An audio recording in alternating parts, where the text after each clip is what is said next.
Hello दोस्तों, स्वागत है आपका वापस से हमारे इस वीडियो में। आज के वीडियो में हम समझने वाले हैं कि एक यूनिट होल्डर जिसने भी म्यूचुअल फंड को बाय कर रखा है, उसकी अगर डेथ हो जाती है तो वो केस में जो भी नॉमिनी है उस म्यूचुअल फंड के अंदर, तो वो नॉमिनी उस म्यूचुअल फंड को कैसे क्लेम कर सकता है। तो आज के इस वीडियो में हम यही समझने वाले हैं। इसके पहले अगर आप वीडियो पर नए हैं तो वीडियो को जरूर सब्सक्राइब कर लीजिए और बेल आइकन को जरूर दबा दीजिए, जिससे हमारे फ्यूचर के सभी नोटिफिकेशन आपको आसानी से मिलती रहे।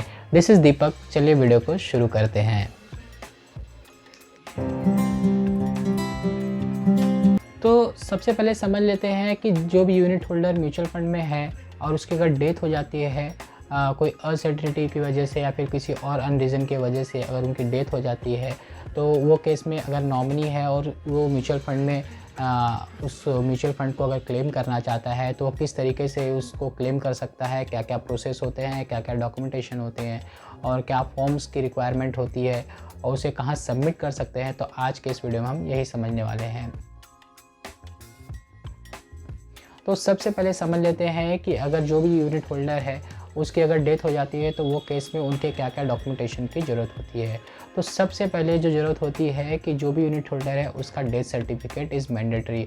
ओरिजिनल डेथ सर्टिफिकेट की ज़रूरत होती है। बिना ओरिजिनल डेथ सर्टिफिकेट के कोई भी नॉमिनी उसको क्लेम नहीं कर सकता है। तो जो भी यूनिट होल्डर है उसका एक डेथ सर्टिफिकेट लगता है। इसके साथ ही जो भी यूनिट होल्डर है उसका एक पैन कार्ड और आधार कार्ड दोनों में से कोई एक documentation as a proof of document देना होता है नॉमिनी को, जो सेल्फ अटेस्टेड बाय नॉमिनी होता है। तो ये हो गए जो भी डिजीज़ पर्सन है, जो भी जिसका डेथ हो गया है उसका डॉक्यूमेंटेशन। इसके साथ ही जो भी नॉमिनी है, नॉमिनी का डॉक्यूमेंटेशन देना होता है। नॉमिनी का पैन कार्ड, नॉमिनी का आधार कार्ड, साथ में एक कैंसिल चेक देना होता है बैंक का। जिस भी बैंक अकाउंट में नॉमिनी का बैंक अकाउंट है उसका एक कैंसिल चेक या फिर बैंक स्टेटमेंट, दोनों में से कोई एक चीज़ दे सकता है। इसके साथ ही आपको नॉमिनी का केवाईसी करना होता है। केवाईसी का मैंने ऑलरेडी एक वीडियो बना रखा है, मैं आई बटन पे लिंक दे दूंगा, आप वहाँ से क्लिक करके देख लीजिएगा और उसको वहाँ से केवाईसी का प्रोसेस कंप्लीट कर लीजिएगा। तो केवाईसी के जो जो डॉक्यूमेंटेशन होते हैं मैं उस वीडियो में ऑलरेडी एक्सप्लेन कर चुका हूँ, तो आप उस वीडियो को देख करके नॉमिनी का केवाईसी कर सकते हैं। तो इसके साथ ही जब केवाईसी कंप्लीट हो जाता है तो केवाईसी का एक एक्नॉलेजमेंट आपको इस फॉर्म के साथ में अटैच करना होता है। तो ये हो गए केवाईसी ऑफ द नॉमिनी और उसके अदर डॉक्यूमेंटेशन। तो ये सब डॉक्यूमेंटेशन लगते हैं for claiming the units of the disease person. तो ये डॉक्यूमेंटेशन हो गए। अब आ जाते हैं कि फॉर्म्स की क्या क्या रिक्वायरमेंट होती है।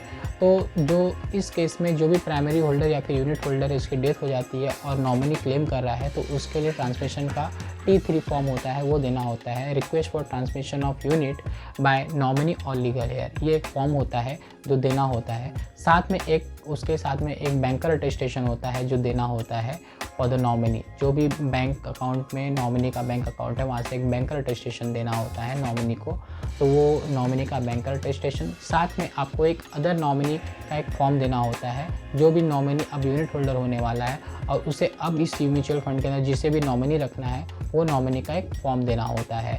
तो ये 3 तरीके के फॉर्म देने होते हैं।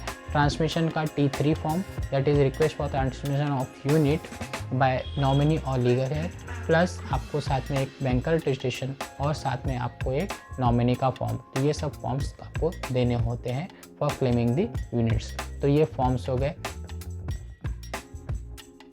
अब इसे आप सबमिट कहाँ कर सकते हैं, तो जिस भी म्यूचुअल फंड में इन्वेस्टमेंट था उस AMC ऑफिस में दे सकते हैं या फिर आप कैम्स और के फिनटेक के RT ऑफिस में भी आप सबमिट कर सकते हैं।